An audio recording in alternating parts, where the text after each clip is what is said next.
মোহাম্মদ সালাহ এবং লিভারপুলের মধ্যকার যে সাগাটি চলছে সেটি বন্ধ হয়েছে, কারণ মোহাম্মদ সালাহকে আবারও লিভারপুলের টিমের সাথে ইনক্লুডেড করা হয়েছে এবং উনি ব্রাইটনের বিপক্ষে বেশ কয়েক মিনিট খেলেছেন। যদিও উনি ব্রাইটনের সাথে স্টার্টিং 11-এ ছিলেন না, কিন্তু জো গোমেজের আর্লি ইনজুর্ড হওয়ার পর থেকেই উনি ম্যাচের শেষ পর্যন্ত খেলেছেন। প্রায় বলা যায় যে উনি প্রায় 70 থেকে 75 মিনিট পর্যন্ত খেলতে পেরেছেন। তো এই ম্যাচে মোহাম্মদ সালাহর পারফরমেন্স ছিল মোটামুটি ভালো। উনি কোনো গোল করতে সক্ষম হননি। তবে উনার যে ওয়ার্ক রেট এবং উনার যে অপরচুনিটি ক্রিয়েট করা এবং একটি অ্যাসিস্ট করতে সক্ষম হয়েছেন তিনি। ওভারঅল পারফরমেন্স বলা যায় মোহাম্মদ সালাহ ভালো খেলেছেন এই ম্যাচে। এবং মোস্ট ইম্পর্টেন্টলি আর্নে স্লটকে অনেকে বাহবা দিচ্ছেন এই সিচুয়েশনটাকে খুবই ভালোভাবে হ্যান্ডেল করার জন্য। কিন্তু ব্যাকডোরে কী হয়েছে তার বিস্তারিত আমরা জানতে পারিনি এখন পর্যন্ত। আর্নে স্লট ম্যাচের আগে প্রেস কনফারেন্সে বলেছিলেন যে উনি মোহাম্মদ সালাহর সাথে প্রাইভেটলি কথা বলবেন এবং এর উপরেই নির্ভর করবে উনি ব্রাইটনের সাথে ম্যাচে যুক্ত হবেন কি না।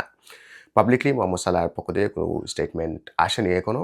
মোহাম্মদ সালাহ ওনার যে মিডিয়া স্টেটমেন্টের জন্য কোনো ক্ষমা প্রার্থনা করেননি এখন পর্যন্ত। এবং স্পেকুলেশন হচ্ছে যে মোহাম্মদ সালাহকে লিভারপুল যদি ভালো কোনো অফার পেয়ে থাকে তবে জানুয়ারি মৌসুমে ওনাকে ছেড়ে দিতে পারে। মোহাম্মদ সালাহ যদি নিজে থেকে ক্লাব ছেড়ে যেতে চান এবং সাথে সাথে যদি কোনো ভালো অফার চলে আসে লিভারপুলের কাছে, ওরা সেটা এন্টারটেনমেন্ট করতে আগ্রহী, সেটা বলা যাচ্ছে।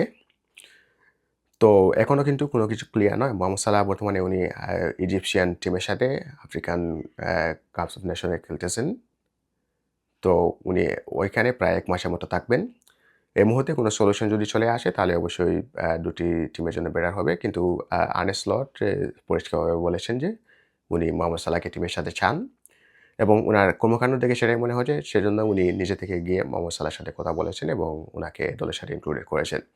তো আমার মনে হয় বোথ পার্টির জন্যই ভালো হবে যদি একটা কমন গ্রাউন্ডে আসা যায়। মোহাম্মদ সালাহ যদি লিভারপুলে থাকেন তাহলে উনি টিমকে সাহায্য করতে পারেন। এই মৌসুমে চ্যাম্পিয়ন্স লিগ ওদের খুবই ভালো একটি সুযোগ রয়েছে এবং ইংলিশ প্রিমিয়ার লিগে এখনও ওরা যে টাইটেল রেস থেকে ছিটকে পড়েছে সেটা বলা যাবে না। ওদের সম্ভাবনা এখনও রয়েছে এবং এফএ কাপে তো অবশ্যই রয়েছে ওদের সম্ভাবনা।